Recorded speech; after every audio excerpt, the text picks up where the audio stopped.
Ortega. Los hemos convocado en la mañana de hoy para presentarles el plan de humanización del sistema penitenciario. Por lo menos unas 14 empresas que participaron en el plan de humanización del sistema penitenciario habrían aceptado pagar alrededor del 20% del total contratado a la estructura delictiva que, según el Ministerio Público, operaba dentro de la Procuraduría General. Tal es el caso de Structurat, contratada por más de 1.097 millones de pesos para los movimientos de tierra. La misma, dicen las autoridades, fue recomendada por Paul Hasbun Saladín, miembro de su consejo de administración, y en la que fungía Enrique Bonetti Galván como director general. Structurat, según el expediente, pagaría en efectivo al procurador en su residencia de manos de Hasbun Saladín y Bonetti Galván $600,000, $977,000, casi $400,000 y más de $62,000 pesos. Ambos también servirían, según la acusación, de canal para pagar el 20% del contrato del grupo Accor, o sea, otros 18.4 millones de pesos, también en persona al ex jefe del Ministerio Público. Igualmente, dicen los investigadores, Hasbun Saladín entregó un sobre Manila con $250,000 como parte de la comisión del consorcio Smart Aero DG. De la misma manera, en la residencia del ex procurador. Para nadie es un secreto. El ministro de la Presidencia, Lisandro Macarrulla Tavares, quien solicitó una licencia esta semana, sale a relucir en la acusación con la constructora MAC, a cargo del lote 5 del Centro de Corrección y Rehabilitación La Nueva Victoria. Se le atribuye haber acordado un esquema de soborno por la obra contratada. Estamos hablando de una iniciativa que cambia. Aunque no aparece en la lista de los 41 acusados, su hijo Lisandro José Macarrulla Martínez sí fue encartado. La acusación dice que el ex procurador se acerca a Lisandro Macarrulla Tavares y le propone la asignación de la obra a cambio de que le otorgue un 20% de los directos de la misma. Le plantea hacer la obra como si fuera de los dos, que además del monto del contrato, aseguraría una adenda para obtener la mayor ganancia posible del proyecto. Dicha propuesta supuestamente fue aceptada, por lo cual el ex jefe del Ministerio Público asigna a Cano Sacco y Rodríguez Invert a que preparen todo lo relativo a la adjudicación. En el caso de acusación, donde se habla de una negociación directa entre el señor Lisandro Macarrulla Taveras, que es el actual ministro, y el entonces procurador, Yanay Rodríguez, que fue en su momento un subordinado o un representante de él. Entonces hay una vinculación directa, entonces a ese nivel de confianza, tal vez llegó, el esquema no era más de presión, sino más de negociación, tal vez, según las evidencias que se muestran en el expediente. Los pagos realizados por la empresa MAC Construcciones, según el expediente, se hicieron a través de Lisandro José Macarrulla Martínez, quien supuestamente le hacía pagos a Rodríguez Invert para ser entregados al ex procurador. El documento añade, a raíz de que Jean Alain sentía que MAC Construcciones se estaba retrasando en los pagos, le pide a Cano Sacco que requiera a Macarrulla Martínez ponerse al día con los pagos, mandato que fue fielmente ejecutado por Cano. Cada nivel tiene su forma, pero el fin siempre es el mismo. Sustraer parte del fondo público sobre evaluaciones para financiar los pagos de comisiones y sobornos y la repartición de los fondos públicos.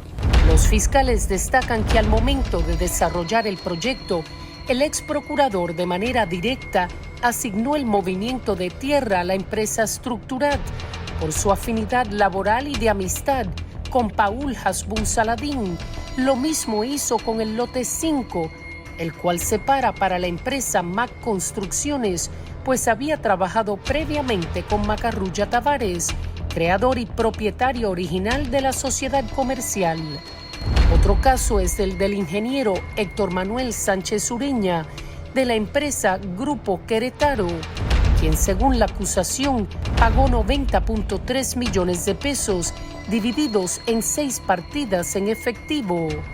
En una ocasión, dice la acusación, Sánchez Ureña fue llamado a pasar por donde la encargada de proyectos de la Procuraduría, Jenny Marte, a firmar soportes ficticios de una adenda. Una vez allá le informan que ese dinero se le pagaría a nombre de su empresa, pero que solo podía tomar el 10% y entregar el restante 90% a Alexander Augusto Rojas, a través de una empresa de nombre Constructora Alféizar. Según los investigadores, al informarle dicha situación, el ingeniero se negó a firmar los referidos soportes, alegando que no estaba de acuerdo con los mismos, por lo que Marte Peña procedió a llamar a Víctor Manuel Lora Imbert y Rodríguez Imbert para que se presentaran a su oficina y trataran de convencerlo de que firmara. Sin embargo, amenazó con quitarle la obra y con desubicarle partidas ejecutadas para que él quedara debiéndole a la Procuraduría General y poder demandarlo posteriormente. Días después, Lora Imbert habría citado a Sánchez Ureña en este parqueo, ubicado en la calle Capitán Eugenio de Marchena del sector La Esperilla. Allí, dice el documento, le informaría que en lo adelante las decisiones del proyecto de San Juan de la Maguana las tomaría el ingeniero Antón Casasnova, quien ahora es testigo del Ministerio Público, junto a un equipo de maestros e ingenieros que él designaría.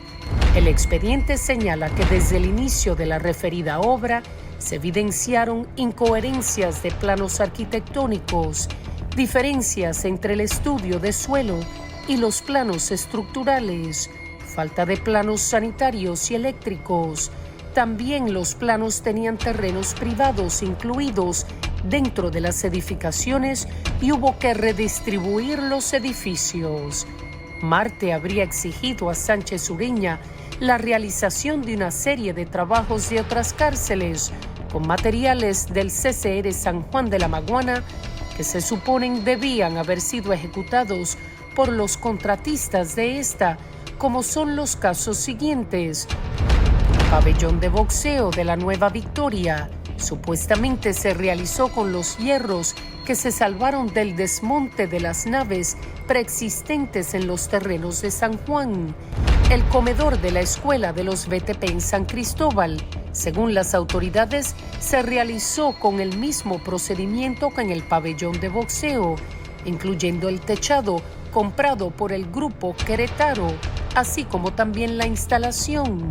Para el taller de ebanistería de la cárcel de Dajabón, fueron suministradas y transportadas las estructuras metálicas desde la cárcel de San Juan. Y también la pintura final de la cárcel san cristobalense fue comprada por Querétaro por un monto de casi 351,000 pesos. La empresa constructora Woxen, luego de la firma del contrato, recibió, según fiscales, 138.8 millones de pesos por concepto del 20% de avance al contrato. Inmediatamente fue realizado este pago, le habrían solicitado a su representante, Francisco Humberto Pesotti Grullón, el pago total del 20% del valor adjudicado, lo cual equivalía a 100% del cheque entregado como anticipo. Esa estructura que nosotros hemos visto de los sobornos o la extorsión, depende de quién lo visualice, ha sido una estructura repetida y ha sido muy común en los casos de contrataciones públicas en todos los niveles. Pesotti Grullón se habría negado a dicha solicitud, pues de hacerlo no podía ni siquiera iniciar la obra, dice la acusación.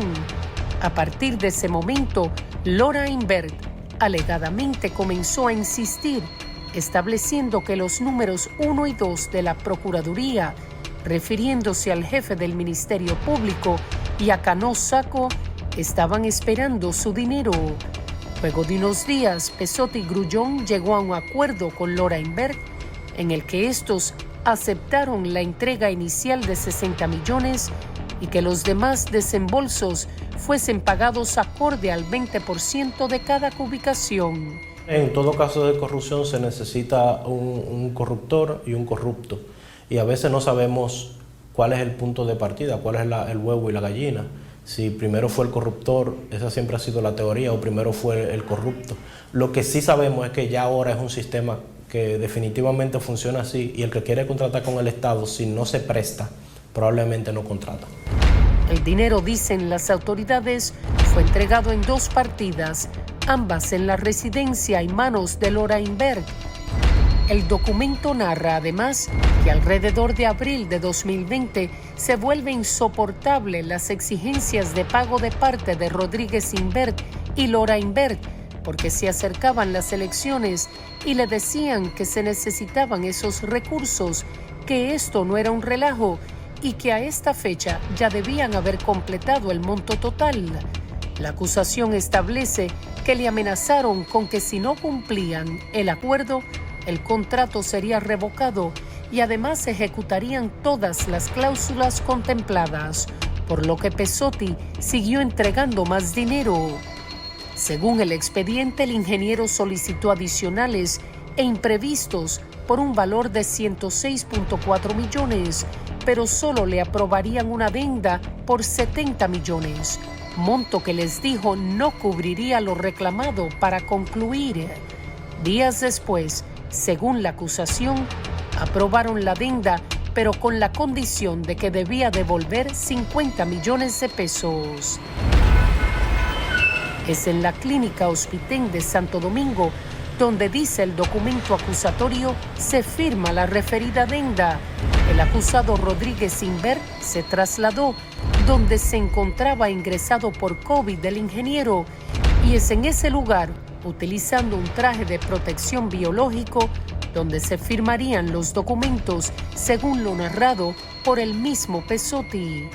También habría señalado que después de las elecciones, ante la derrota del PLD, se incrementó la intensidad de los cobros del dinero acordado y comenzaron amenazas del tipo: aquí no ponen un bloc más en este país, no somos relajos y nadie nos incumple. Y ya esto es un relajo, no somos nada, vamos a sacarles unos expedienticos. Ya ellos probablemente tenían conocimiento de que había un riesgo de no seguir, pero no, aunque no lo veían tan materializado. Y actuaron en función de eso, tratando de materializar sus beneficios lo más rápido posible, y por eso esa presión tan imperante y tan efectiva. Y obviamente la misma estructura a los fines políticos probablemente tenía una demanda de efectivo. El documento además señala que días antes de salir del cargo, el entonces procurador, junto a Cano Sacco, citan a Lorainberg a su despacho y le cuestionan por el dinero que tiene pendiente por entregar la constructora Woxen, a la que responde que ellos no iban a pagar un centavo más porque con todo y adenda seguían en rojo con pérdidas millonarias. En ese momento, dice el documento, el ex procurador se molesta y comienza a gritarle a Lorainberg, amenazándole con las frases: parecería que tú ni ellos saben con quién es que se están metiendo y que ese dinero lo voy a recuperar de cualquier manera, a las buenas o a las malas. Me voy a encargar de destruirlos a todos. Luego, según los investigadores, le reiteraría a Lorainberg que ese dinero tiene que pagarse porque una parte él tiene que mandarla a la Casa Grande. El expediente dice que así es como Jean Alain Rodríguez le llamaba al Palacio Nacional. Este caso manda un mensaje muy significativo, y es que señala el nivel de penetración que ha tenido la corrupción, o que tuvo la corrupción en las gestiones, en la administración pasada principalmente, donde ya el máximo órgano encargado de perseguir la corrupción estaba contaminado hasta su principal cabeza, según las evidencias que se han presentado en el expediente de acusación. Durante una invitación a conocer las nuevas oficinas de Jurisvent del ex procurador, unos 5 meses después de su salida del Ministerio Público, Jean Alain habría saludado a Lorainberg cobrándole el dinero de la constructora Woxen y reiterándole que eso se tiene que resolver porque él tenía ese dinero abajo, porque él tuvo que poner de su dinero y pagar la parte de la casa grande. Según el expediente, Woxen habría entregado como soborno 83 millones de pesos. Esa misma empresa también sería una de las dos que se opondrían a otra exigencia impuesta a las empresas de construcción de la Nueva Victoria, según las autoridades. A través de Rodríguez Invert y Marte Peña, fueron obligadas a que compraran el hormigón, el cemento y los agregados de manera exclusiva a la compañía Cemex Dominicana, por lo cual cobraban comisiones a través de la compañía Materiales de Construcción LNB, propiedad de Enrique Bonetti Galván. Otra empresa que objetaba era el consorcio Remix Rotilla, pues poseía su propia hormigonera y deseaba instalarla para bajar costos y suplirle a los demás contratistas. Estas objeciones no tuvieron ningún efecto, señala el documento, pues terminó imponiéndose lo establecido por Marte Peña, que les decía que de no usarse ese hormigón, la obra no se recibiría porque no contaría con la calidad que ellos buscaban, siendo esto una forma de sugestión. Al regreso, los llevamos al llamado búnker, refugio de los tequilas, supuestamente contratados para potenciar la imagen política del ex procurador a costillas del erario.